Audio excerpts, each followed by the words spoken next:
서신서를 보면 서울의 서신서를 보면 뒷부분에 가면 항상 생활면을 강조합니다. 사도 바울이 전한 복음은 총체적인 말씀입니다. 죄들의 사면만 말하는 게 아닙니다. 복음은 모든 인간 영역에 걸쳐 영향력을 갖습니다. 생각의 전환, 행동의 전환을 반드시 불러일으켜야 됩니다. 복음 그 자체가 생명력이 있기 때문에 복음 그 자체가 예수 그리스도입니다. 복음을 영접하는 순간 예수 그리스도의 새 생명이 내 안에 들어오며 이 새 생명으로 말미암아 옛사람을 죽이고 다시 태어나 하나님을 닮아가는, 하나님께서 원하시는 삶을 살도록 해 주신다는 겁니다. 그것이 하나님의 은혜입니다. 많은 분들은 신앙생활 하시면서 상처받는 이유가 왜 신앙 따로 생활 따로일까? 새벽기도 열심히 하고 주일 예배, 주일 성수 지키고 11조 열심히 낸다고 하는데 그 사람의 행동은 전혀 다르다는 겁니다. 신앙과 생활이 엇박자가 나니까 많은 사람들에게 예수님 믿는 사람 못 믿겠다, 예수님 믿는 사람이 더하더라, 이런 비난의 목소리를 듣게 됩니다. 여러분은 어떻습니까? 과연 내가 하나님을 사랑하는 만큼 가족을 사랑하고 직장 동료를 사랑하며 학교 생활에 충실하며 사회생활에 모범적인 행동을 하고 있는가? 오늘 말씀을 보면 그리스도인이 가져야 할 5가지 성품이 나옵니다. 내가 그리스도인인가? 내가 믿는 자인가? 한번 알아볼 수 있는 좋은 기회가 됩니다. 어떤 분들은 이런 말씀 듣기가 거북스럽습니다. 자신이 보고 싶은 분만 보고 싶어 하니까. 저도 한때는 은사주의를 따랐습니다. 그래, 하나님 믿으면 기적이 벌어져야지, 뭘 봐야지, 내 삶 가운데 체험이 일어나야지. 그래서 그런 눈으로 성경을 보니까 그 장면밖에 보이질 않습니다. 율법주의에 빠진 사람도 마찬가지입니다. 해야 된다, 주눅 들어 있습니다. 그 부분만 봅니다. 극단적인 종말론에 빠진 사람은 요한계시록밖에 보이질 않습니다. 이제 구원 받았으니까 그 나라만 가면 되지, 이렇게 괴리감 있는 이질적인 신앙생활을 하게 됩니다. 왜 그럴까요? 그것이 쉽거든요. 자신을 깨우치고 자신을 쳐부시고 자신이 변화되는 것은 고통이 따릅니다. 그러나 말씀을 듣고 좋은 면만, 단물만 빠는 것은 누구든지 하기 쉽습니다. 그래서 신앙이라는 면 안에 자신을 감추어 버리는 겁니다. 점점 자신을 숨겨버리고 자신을 드러내어 회개하고 자복하고 성품이 변화되도록 하나님께 열정을 쏟아야 될 텐데 그 대신에 편한 길을 택하는 겁니다. 새벽기도, 자신의 육정을 위해서 새벽기도 얼마든지 할 수 있습니다. 자신의 이익을 위해, 욕구를 위해 다 할 수는 있습니다. 그러나 본문 말씀처럼 내면을 찌르고 성품을 도와주며 예수님을 따르는 형상화되는 성숙한 그리스도인이 되어야 된다는 말씀에는 따르기 싫어합니다. 그래서 오히려 신앙생활이 사람의 마음을 변화시키는데 독이 되는 경우가 있습니다. 잘못된 신앙을 해버리면 하나의 방패 마음으로 삼아 드러나지는 않습니다. 그래서 오늘 말씀을 통해서 다시 자신의 내면을 살펴보시고 하나님께서 원하시는 참다운 그리스도인은 어떤 삶을 살아야 될 것인가 보시길 바랍니다. 우리를 죄들에서 구원한 만큼 하나님의 자녀답게 살라는 말씀도 중요한 겁니다. 하나님께서 우리를 선택하신 목적은 하나님의 길을 걷도록, 예수 그리스도의 길을 쫓도록 하기 위해 부르셨다고 성경 기록하고 있습니다. 불렀는데 아직도 제멋대로 살고 있다면 그 사람은 처음부터 구원을 다시 생각해 봐야 되는 겁니다. 내가 어떻게 구원을 받았는가? 왜 내가 선택받았는가? 왜 부르심의 응답을 받았는가? 나는 어떠한 자인가? 그래서 사도 바울이 이전 골로새서 장에 왜 예수 그리스도의 십자가와 부활만을 증언해야 되는가? 그게 전부라는 겁니다. 인생을 변화시키고 성품을 변화시키며 사람 자체를 완전히 바꿔버리는 것은 예수 그리스도의 십자가 앞에 포복절도하는 겁니다. 완전히 낮아져서 내가 죽을 죄인이었습니다. 내가 하나님 앞에 감히 설 수 없는 죄인이었습니다. 이런 나를 어떻게 예수님이 찾아와 주셔서 구원해 주실 수가 있단 말입니까? 그래서 예수님만을 바라보라는 겁니다. 다른 은사, 율법, 금욕 이런 것으로 거칠게 하지 말라는 겁니다. 그냥 내 있는 모습 그대로 하나님께 들고 나와 숨기지 말고 까발리라는 겁니다. 그러면 뭐가 나옵니까? 예수님밖에 없습니다. 나한테 찾을 것이 없으니까, 드러낼 것이 없으니까. 그래서 입에서 예수님만을 증언하는 여러분이 되시기를 바랍니다. 12절에 그러므로 너희는 하나님께서 선택하신 자여 거룩하고 사랑받는 자로서 긍휼히 여기는 심정과 친절과 겸손한 생각과 온유함과 오래 참음을 잊고, 이제 교회의 공동체 생활에서 그리스도인이 어떤 행동을 취해야 되는가 가르쳐 줍니다. 하나님께서는 우리를 예수 그리스도의 몸된 교회로 불러주셨습니다. 교회는 공동체입니다. 하나님께서 이 교회라는 몸을 통해 우리를 연단시켜 줍니다. 옆에 형제가 있으니까 형제와 부딪히면서 나의 모진 부분이 깎이고 다른 형제에게 배울 점을 배우게 되는 겁니다. 오늘날 교회에 나오기 싫으니까, 내 생각과 다르니까 나는 이것을 주장하는데 하며 나홀로 신앙생활 하신 분들이 많습니다. 집에 있는 컴퓨터를 보고 에베르 말씀을 듣는다, 기도한다. 차라리 교회에 가서 나를 드러내고 다른 사람들과 섞여서 사느니 혼자 신앙생활하는 것이 편합니다. 그러나 이것은 원칙적으로 성경에 위배되는 겁니다. 성경은 우리를 교회로 부르셨고 우리 각자 지체가 교회를 섬기기 위해 부르셨다는 겁니다. 하나님께서 우리 인성을 위해, 예수님의 품성을 위해 옆에 형제 자매를 주신 것은 큰 복이 아닐 수 없습니다. 주위를 둘러보시기 바랍니다. 옆에 형제를 보시길 바랍니다. 옆에 형제가 여러분의 신앙에 도움을 주는 존재인 겁니다. 하나님께서 그렇게 허락해 주신 겁니다. 그러므로 오늘 말씀을 통해 그리스도인이 이제 교회 공동체에 어떤 삶을 살아야 될 것인가, 혼자 생활하는 것이 아닙니다. 왜 이런 생활을 해야 되는가? 선택하셨기 때문이란 겁니다. 그리고 거룩하기 때문이란 겁니다. 그리고 너희가 사랑받는 자이기 때문이란 겁니다. 왜 교회에서 형제를 사랑하고 내가 섬기며 이런 예수 그리스도의 모범된 생활을 쫓아야 되는가? 하나님께서 너를 그렇게 선택하셨다. 우리 에베소서 4장 1절 6절에 보면 너희가 부르심에 합당하게 걸으라는 겁니다. 예수 그리스도에 부르셨다는 겁니다. 우리를 선택해 주셨다는 겁니다. 그러면 우리를 부르신 분이 누굽니까? 하나님이십니다. 하나님은 거룩하신 분입니다. 하나님은 사랑이십니다. 하나님은 우리를 용서해 주신 분입니다. 하나님은 우리를 긍휼히 여겨주시는 분입니다. 그래서 뒤에 나오는 그리스도인이 가져야 할 5가지 성품은 성경에 우리 예수님께서 모범을 보여주신 성품입니다. 내가 예수님을 주인으로 영접하고 쫓아가면 예수 그리스도의 성품이 젖어들게 돼 있습니다. 너희가 선택받은 자고 거룩한 존재이다. 그리고 사랑받는 자가 아닌가. 사랑받은 사람이 사랑을 베풀 수가 있습니다. 어떤 사랑을 받았는가 아니까. 사랑을 모르는 사람은 사랑을 베풀 줄 모릅니다.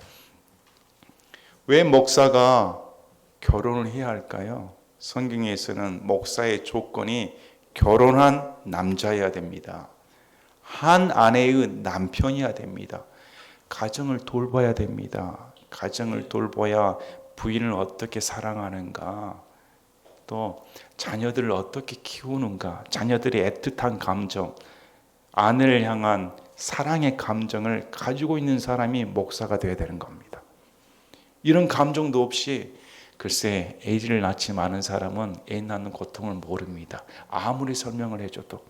애를 길러보지 않은 사람은 애를 길러보면서 가진 아픔, 자녀들의 고통, 사랑, 눈물, 책으로 읽을 줄 모릅니다. 그러나 실전에 보면 이해하지 못합니다. 직접 자신이 당해보고 키워보고 해봐야 하는 겁니다.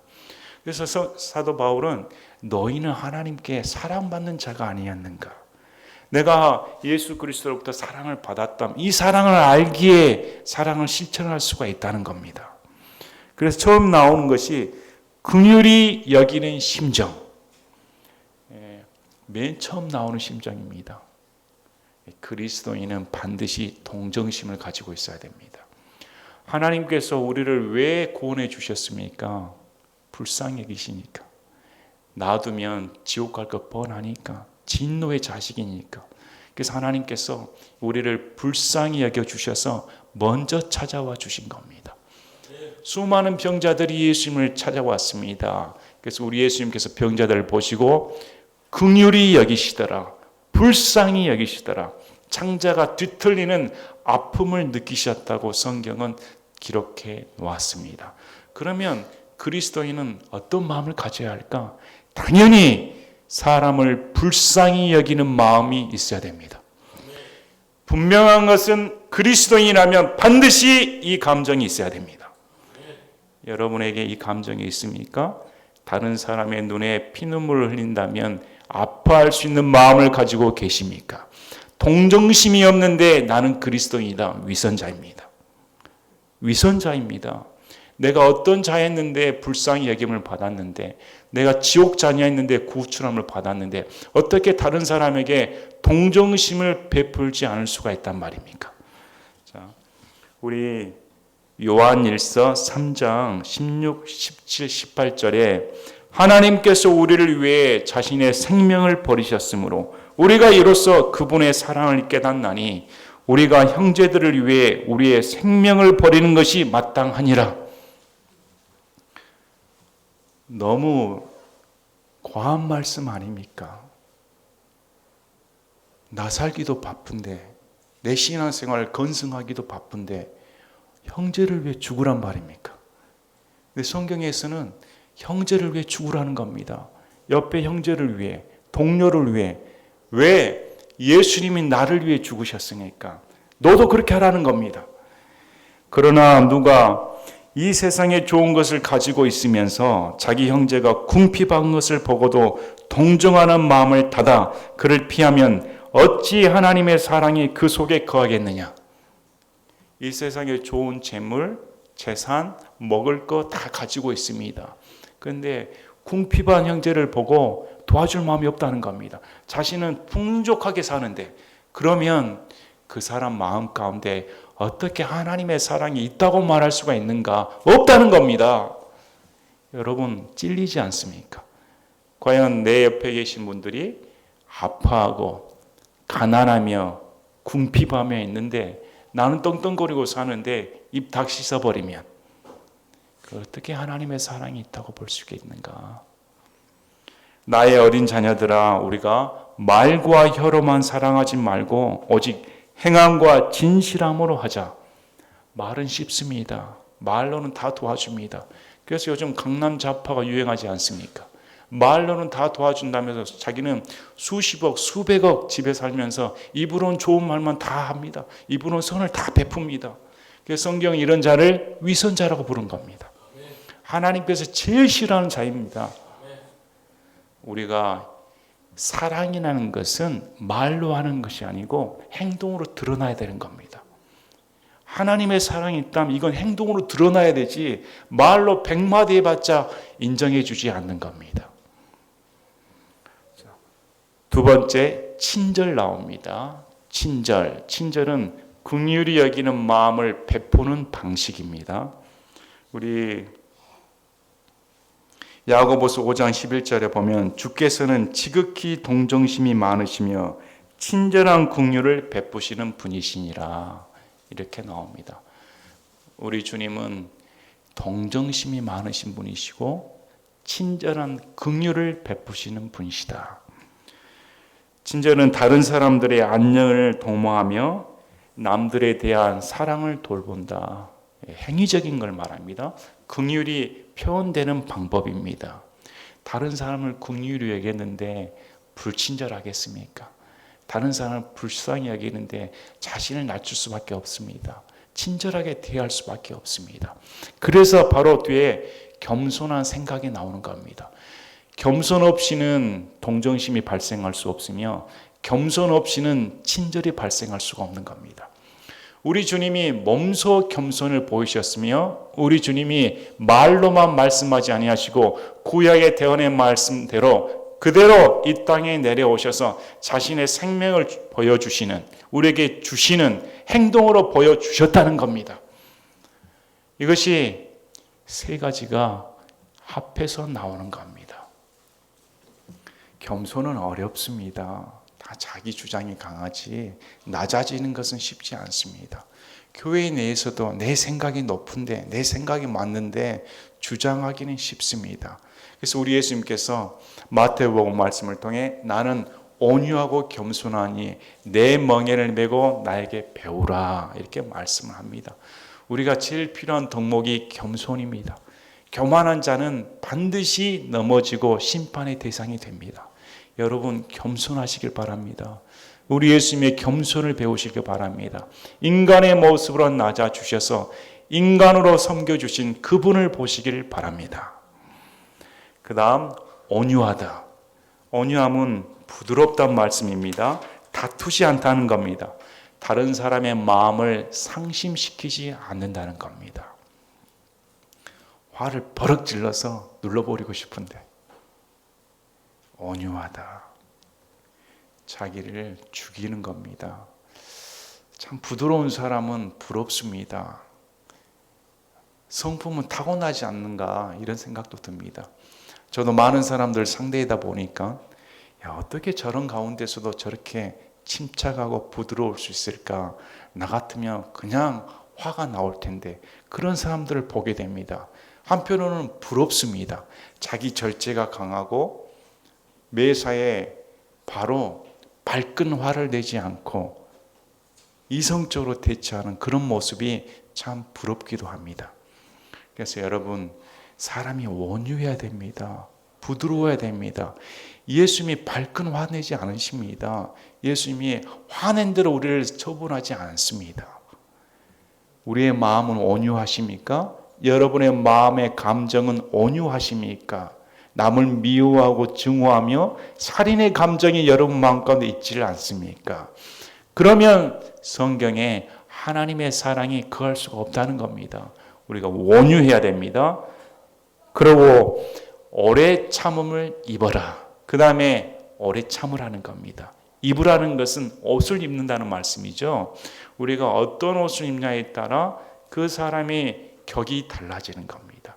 그리스도인의 이 5가지 성품의 옷을 입으면 그리스도인에서 증명이 되는 겁니다. 오래 참아야 되는 겁니다. 오래 참는 것은 타인의 반대나 위협에도 불구하고 감정적으로 대처하지 아니하고 모욕과 불쾌감을 견뎌낸다는 겁니다. 이 5가지 성품이 가능하게 되는 이유가 뭘까요? 예수님을 생각할 때 가능합니다. 예수님의 동정심, 예수님의 친절, 예수님의 겸손, 예수님의 온유함, 죽기까지 참으신 십자가에서의 그 모진 고통, 오래 참음, 이것을 기억하고 새기면 가능합니다. 그래서 매 그리스도인의 초점은 예수님의 십자가 복음입니다. 그리고 이 5가지 성품을 가진 후에 누가 누구와 다툴 일이 있거든 서로 참고 서로 용서하되 그리스도께서 너희를 용서하신 것 같이 너희도 그리하며, 이제 공동체에서 서로 용납해 주란 말씀입니다. 사람 용납하는 것 여러분 어렵습니다. 여러분 해보시면 아지 않습니까? 내 마음에 맞는 사람은 용납이 되는데 어떻게 하는 것이 그렇게 미울 수가 없습니다. 올바른 말을 해도 믿고 틀리는 말을 해도 믿고 사람이 가치관이 달라져 버리면 그대로 밉습니다. 근데 이게 세상에서 미워하는 것보다 교회 내에서 용납하지 않는 것이 더 빈번하게 일어납니다. 직장 생활에서 모욕을 당해도 잘 참는데 교회에서 모욕을 당하면 참지 않습니다. 사회생활에서 다투면 잘 용서하는데 또 그 다음날 바로 술로 회포를 부는데 교회에서 토라져 버리면 서로 원수돼 버립니다. 왜 그렇게 참지 못할까요? 높은 수준을 요구하니까 그렇습니다. 가정에서 꼭 폭력적인 사람이 밖에 나가면 그렇게 착할 수가 없습니다. 위선자지요. 왜 그럴까요? 밖에 있는 사람들은 그 속속들을 알지 못하거든요. 가정에서는 더 서로 요구합니다. 기준이 높다는 겁니다. 교회 내에서는 어떨까요? 서로 간에 기준이 높으니까 다툼이 벌어진 겁니다. 목사는 저 정도 기준이 돼야 되는데 예수님 믿는 사람은 이 정도 수준이 돼야 되는데 정작 본인은 그 수준에 오를 생각 없습니다. 교회를 탓하고 다른 교회로 옮겨갑니다. 이 교회 저 교회에 옮겨 다니는데 누구 말대로 그 사람이 찾아다니는 교회마다 불완전할 수밖에 없습니다. 원래 그 사람이 찾아오기 전에는 더 좋았는데. 이해가 되시죠? 내 자신부터가 불완전하다는 겁니다. 내 자신부터가 용서받아야 할 존재였으며 그래서 하나님께서 나를 용납해 주셨기 때문에 그 은혜를 생각한다면 교회 성도들의 불친절한 모습, 빗나간 모습, 눈에 거슬리는 모습 이런 것들은 눈 감아줘야 되는 겁니다. 우리 누가복음 6장 41절 42절에 너는 어찌하여 내 형제의 눈 속에 있는 티는 보면서 내 눈 속에 있는 들보는 깨닫지 못하느냐. 또 너 스스로 내 눈 속에 있는 들보는 보지 못하면서 어찌 내 형제에게 이르기를 형제여 내가 내 눈 속에 있는 티를 빼주겠노라 할 수 있겠느냐. 너 위선자여 먼저 내 눈에서 들보를 빼내어라. 그 뒤에야 내가 분명하게 보고 내 형제의 눈 속에 있는 티를 빼내리라. 나무 큰 기둥이 눈 속에 있다는 겁니다. 시야가 가려버리죠. 제대로 못 보는 상황에서 지적질하고 다닌다는 겁니다. 저 사람은 뭘 빼야 돼? 저 사람은 뭘 빼야 돼? 지적질은 쉽습니다. 그런데 네 눈 속에 있는 들보는 네가 빼야 할 티보다 훨씬 크다는 겁니다.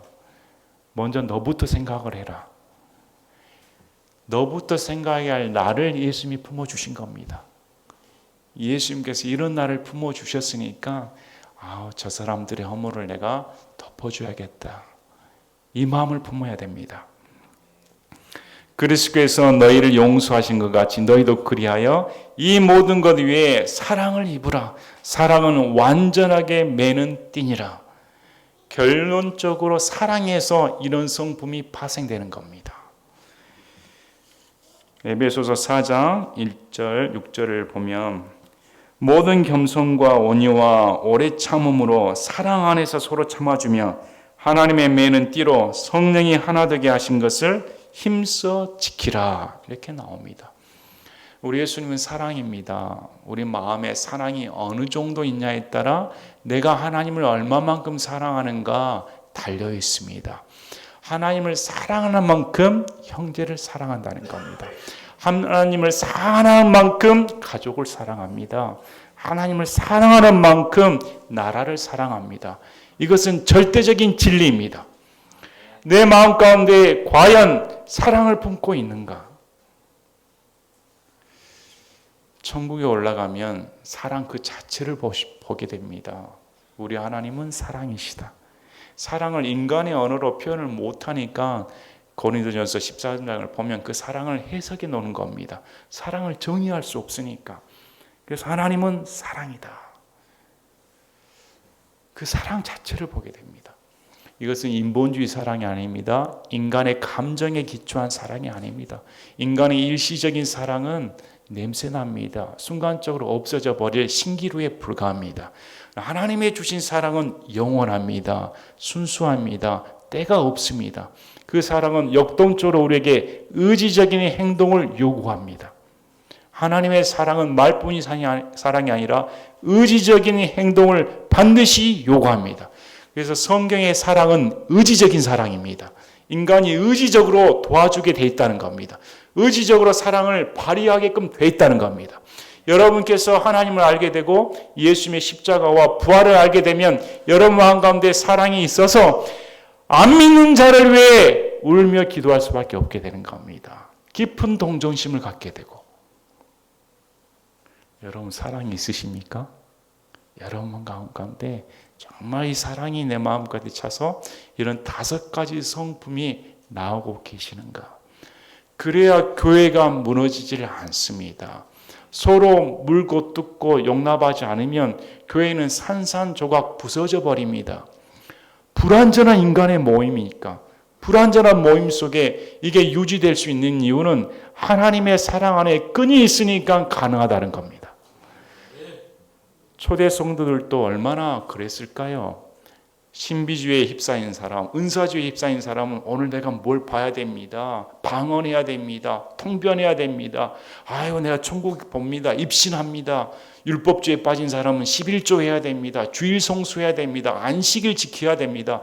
금욕주의에 빠진 사람은 식욕과 성욕 이런 모든 것들을 절제하고 하나님 앞에 가난하고 검소하며 가난하게 사는 것이 낫습니다 하고 온갖 사상에 쩌든 사람들이 당시 골로새 교회에 앉아 있었습니다. 이들이 분열을 일으키는 것은 마치 시한폭탄이 터진 것과 같습니다. 언제 산산조각 부서져 버려서 교회가 해체되어 버릴지도 모르는 위기입니다. 이러할 때 사도 바울이 뭘 가르치겠습니까? 하나님의 사랑이 너희 마음속에 있는가? 하나님의 사랑이 너희 마음속에 있을 때 용납하게 된다는 겁니다. 그리고 15절에 하나님의 화평이 너희 마음속에서 다스리게 하라. 너희도 그 화평에 이르도록 한 몸 안에서 부르심을 받았으니 감사하는 자가 되라. 우리는 하나님과 원수되었습니다. 그런데 우리 예수님께서 하나님과 나 사이에 원수된 관계를 청산하시기 위해 화해 제물이 되어 주셨습니다. 예수님을 믿는 순간 하나님과 나와의 원수 관계가 청산이 되고 하나님의 화평이 내 마음에 들어옵니다. 그래서 하나님을 무서운 존재, 나를 지옥에 보내는 존재, 심판하는 존재가 아닌 나를 아들 삼아 주신 존재로 보는 겁니다. 아버지로 불러줄 수 있는 존재가 됩니다. 아버지와 아들의 관계가 되는 겁니다. 화평의 관계가 맺어진 겁니다. 더 이상 원수 감정이 없어졌다는 겁니다. 이런 화평이 너희 마음속에 자리 잡고 있는가? 사람이 감사하지 아니하면 이런 화평이 산산조각 날아가 버립니다. 감사하는 사람이 화평이 있으며 화평이 있는 사람이 감사합니다. 예배 드릴 때 마음이 불안합니다. 이 세상 걱정, 가정 걱정, 몸 걱정, 마음 걱정, 온갖 걱정거리로 내 마음 가운데 있으면 감사가 나오지는 않습니다. 그러나 하나님께서 내 마음속에 주인이 되어 주셔서 나의 주인이 되어 나를 정복하고 다스리며 이 온 우주 만물을 창조하신 하나님을 인정할 때 내 마음 가운데 화평이 생기고 이 화평을 증거할 수가 있습니다. 사람이 평안하면 아버지와 어머니가 평안하면 가정이 평안합니다. 자녀가 마음이 평안하면 가정이 평안합니다. 나 한 사람이 평안하면 교회가 평안한 겁니다. 그래서 그 사람 마음 가운데 내가 정말 신앙생활을 잘하고 있는가 알 수 있는 방법은 감사와 찬송입니다. 여기 앉아 계시는 분 오늘 어떤 심정으로 나오셨습니까? 정말 하나님께 감사하십니까? 요즘 내 생활을 보니까 감사하는 마음이 끊임없이 타올라서 견딜 수가 없습니까? 감사하는 마음이 끊임없이 나오는 사람은 하나님께 신앙생활 제대로 하고 있는 겁니다. 그러나 감사가 사그라져 버리면 세상 것으로 염려가 꽉 차버려서 화평이 날아가 버린 겁니다. 성경에서 하나님의 화평이 너희 마음속에 거하게 하라. 그리고 한 몸 안에서 부르심을 받았으니 감사하는 자가 되라. 이렇게 명령합니다. 이 16절 말씀을 보면 예배에 대해서 나옵니다. 교회 예배에 대해서, 교회 공동체 생활에 대해서 나옵니다. 그리스도의 말씀이 너희 속에 모든 지혜로 풍부히 거하게 하여 시와 찬송가와 영적 노래로 서로 가르치고 훈계하며 너희 마음속에서 은혜로 주께 노래하고. 그리스도의 말씀, 교제, 찬송, 예배 순서입니다. 예배가 갖추어야 할 세 가지입니다. 교회의 공동체가 행해야 할 세 가지입니다. 그래서 교회 공동체에서 가장 우선시되는 것이 그리스도의 말씀입니다. 말씀이 없는 교회는 존재해서는 안 되는 겁니다. 말씀이 없는 예배는 인정되지 않습니다. 말씀이 있어야만이 영과 진리로 예배드릴 수가 있습니다. 진리가 빠진 예배는 하나님께 연락되지 않습니다. 오늘날 교회의 통탄해야 할 부분이 설교 시간이 짧아진다는 겁니다. 사람들은 설교 시간을 봅니다. 20분 안에 끝내야 되는데 말씀은 딱 20분, 찬송 20분, 광고 나머지 20분, 60분 안에 1시간에 끝내야 되는데 오늘 왜 목사님이 잔소리가 길까? 왜 설교가 길어지지? 이런 형국에 빠져 있습니다. 그러나 성경에서는 그리스도의 말씀이 너희 속에 모든 지혜로 거해야 된다. 너무 중요하다는 겁니다. 예수 그리스도의 말씀이 들어가지 않으면 다 무용지물인 겁니다. 감정으로 예배를 드린다. 느낌대로 하나님께 예배를 드린다. 순 자기 멋인 겁니다. 말씀이 빠져버리는 것은 하나님께 삼게 해줄 수가 없는 겁니다. 성경 말씀대로 하나님의 말씀이 살아있어야 되며, 저도 목사이지만 부끄럽습니다. 목사라면 하나님의 말씀을 신실하게 준비하고 연구하여 그리스도의 말씀만을 대변할 수 있어야 되는 겁니다. 말씀이 첫째 우선인 겁니다. 예배 드리는 분도 설교에 집중해야 됩니다. 하나님 한 말씀이라도 내 마음 가운데 받아들여야 됩니다. 어떤 분은 오늘은 말씀이 은혜됐어. 왜? 자기 마음을 감동시켰다는 겁니다. 그러나 딱딱한 말씀이 보면 좀 그러네. 그러네 안 그러네가 없습니다. 제발 감정 따라 신앙생활 하지 마시길 바랍니다. 감정은 속임수입니다. 사기꾼입니다. 믿을 만한 것이 못 됩니다. 하나님 말씀만이 진리입니다. 자, 말씀이 내 안에 거하니까 이 말씀 때문에 시와 찬송가와 영적 노래가 나온다는 겁니다. 우선이 말씀입니다. 그리스도의 말씀이 들어가니까 말씀이 들어와 시가 나오고 찬송가가 나오고 영적 노래가 나온다는 겁니다. 여기서 많은 신학자들은 시를 시편 말씀을 가리킨다고 합니다. 또 찬송가가 있습니다. 우리 찬송가 부르지 않습니까? 영적 노래를 부른다는 겁니다. 성령의 감동을 받은 노래를 부릅니다. 오늘날 복음성가를 보면 너무 육적입니다. 멜로디 자체가 거룩하지 못하고 음을 즐깁니다. 가사를 즐기는 게 아니고 음을 쿵쾅쿵쾅쿵쾅 하는 것에 흥겨워합니다. 가사가 중요한데 가사 내용도 음이 쿵쾅쿵쾅 하니까 순 감정적이고 인간 중심이며 인본주의 중심입니다. 하나님을 높이질 않습니다. 이런 복음성가는 말만 복음성가이지 육적인 노래입니다.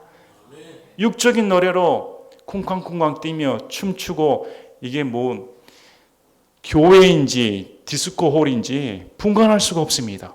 거룩한 장소에서 하나님의 성령으로 감동되어 말씀에 기초한 시가 나오고 말씀에 기초한 찬송가가 나오며 말씀에 기초한 영적인 노래가 나와야 되는 겁니다. 그 다음에 서로 가르치고 훈계하라. 교제를 말합니다. 서로 가르치고 훈계합니다. 서로 배워야 됩니다. 형제들끼리 누구나 다 가르치고 싶어 합니다. 배우기는 싫습니다. 여기서 보니까 서로 가르치라는 겁니다. 주고받는 겁니다. 말씀이 거하니까 오늘 이 말씀이 나에게 은혜가 되었습니다. 형제님 이 말씀이 참 좋습니다. 말씀의 교제가 진정한 교제입니다. 순 세상말, 세상 돌아가는 얘기, 교회에서 오늘 말씀에 기초해서 아니면 한 주간 성경의 말씀이 이런 말씀이 있었습니다. 또 교리적인 면에서 이 부분은 나는 궁금한데 형제님은 어떻게 생각합니까? 이것이 참다운 교제입니다. 교회는 세상과 분리되어 있기 때문에 이러할 때 서로 훈계하며 참다운 교제가 있다. 너희 마음속에 은혜로 주께 노래하고. 은혜가 넘치는 교회입니다. 은혜가 넘치는 교회입니다.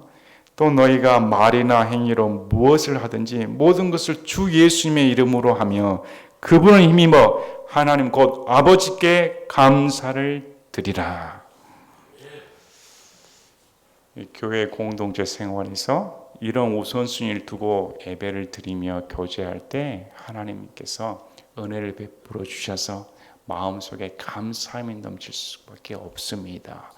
그리고 이런 그리스도인은 교회 생활뿐만 아니라 사회생활 모든 영역에서 말이나 행위로 무엇을 하든지 모든 것을 주 예수님의 이름으로 행한다는 겁니다. 내가 먹는 것, 마시는 것, 형제를 도와주는 것, 사업을 하는 것, 공부를 하는 것, 이 모든 것이 예수님의 이름을 위해 나는 하고 있습니다. 내가 숨 쉬는 이조차도 예수님을 위해 나는 숨을 쉬고 있습니다. 나의 육적인 영역을 위해서가 아니라 그래서 모든 일에 감사하는 겁니다. 내가 병들어도 하나님 감사합니다. 내가 모욕을 당해도 예수님의 이름으로 모욕을 받고 있다면 감사합니다. 내가 높은 자리에 올라도 예수님께서 나를 높은 자리에 올려주셔서 감사합니다. 내가 밑바닥에 떠들어도 하나님께서 나를 겸손하게 하려고 이렇게 해주셔서 감사합니다. 모든 일에 감사할 수밖에 없다는 겁니다. 그리스도인의 특권입니다. 내가 아플 때나 공부할 때나 외로울 때나 슬플 때나 기쁠 때나 잘 살 때나 부유할 때나 어떤 조건에 있으니 간에 예수님의 이름을 위해 나는 삽니다. 그분을 힘입어 하나님 곧 아버지께 감사를 드리다. 예수님의 이름을 힘입어 하나님 아버지께 감사를 드립니다. 그래서 보시길 바랍니다. 감사하는 사람은 시험에 들질 않습니다. 감사하는 사람은 넘어지질 않습니다. 감사하는 사람은 불평하지를 않습니다. 항상 감사하시길 바랍니다. 사람이 참 간사합니다. 화장실 들어갈 때하고 나올 때가 어떻게 그렇게 다른지 하나님께 매달려서 이번 한 번만 살려주시길 바랍니다. 살려주시면 금세 그 은혜를 잊어버립니다. 어떻게 그렇게 머릿속에 건망증이 들어가 있는지 그게 모르겠어요. 자기가 잘 살고 있으면 내가 잘 살고 있지 뭐 하나님께서 오는 건 없어. 그래도 한번 된통 맞으면 다시 하나님께 매달립니다. 이 생활이 글쎄 예수님 오실 때까지 반복될 것 같습니다. 예수님 오실 때까지 엎치락 이렇게 반복이 돼갑니다. 오늘 말씀을 보니까 반드시 그리스도인이 5가지 성품을 가져야 됩니다. 불쌍히 여기는 마음, 긍휼히 여기는 마음, 친절, 겸손한 생각, 온유, 오래 참음. 이 5가지는 사랑 안에 들어가 있습니다. 이 사랑 안에 그리스도인이 가져야 할 5가지 성품이 교회에 펼쳐질 때 예수 그리스도의 찬송과 감사와 하나님께 놀라운 은혜가 충만하게 되는 겁니다. 그래서 교회는 어떤 4차원적인 공중에 붕 뜬 세상과 괴리된 단체가 아닙니다. 실제적으로 저와 여러분이 인성을 품고 서로 부딪히고 살아가는 겁니다. 사회에서, 직장에서, 가정에서 벌어지는 그런 다툼이 교회라고 이해가 될 수가 없는 겁니다. 교회에서도 더 잡음이 벌어지고 오히려 세상보다 더 독하게 일어납니다. 참아주질 못하니까. 그래서 성경에서 너희가 하나님께 용서를 받았다면 그런 마음으로 형제들을 보살피라는 겁니다. 옆을 한번 돌아보시기 바랍니다. 옆에 형제 자매님들 한번 보시길 바랍니다. 혹시 원수로 보이시는 분이 계십니까? 어쩌 연수 오늘도 내 옆에 앉았네. 이렇게 보시는 분 계십니까? 그런데 그렇게 마음을 품으면 어떻게 예수님을 믿습니까? 요한일서 2장 9절, 10절, 11절에 자기가 빛 가운데 있다고 말하면서 자기 형제를 미워하는 자는 지금까지도 어둠 가운데 있느니라. 자기 형제를 사랑하는 자는 빛 가운데 거하여 그 속에 걸려 넘어지게 할 것이 전혀 없으나 자기 형제를 미워하는 자는 어둠 가운데 있고 어둠 가운데 걸으며 자기가 어디로 가는지 알지 못하나니 이는 그 어둠이 그의 눈을 멀게 하였기 때문이라. 미움의 감정이 여러분 가운데 있으면 성경에서는 너희는 눈먼 자다. 어디로 가는지조차 자기가 알지 못하고 가고 있다는 겁니다. 그래서 미움의 감정은 마귀 밥입니다. 사탄의 그냥 밥입니다. 미워하는 감정은 떨쳐버려야 됩니다. 예수님의 사랑으로 떨쳐버리고 품어야 할 존재구나. 이런 마음을 가지셔야 되는 겁니다. 그래서 복음은 실제적입니다. 실제적으로 우리에게 생활을 요구합니다. 오늘 말씀을 통해 저와 여러분이 가정생활에서 또 직장생활에서 사회생활에서 이런 모범이 되는 그리스도인의 성품을 따르는 그런 참된 신앙인이 되기를 진심으로 바랍니다. 제가 기도하겠습니다.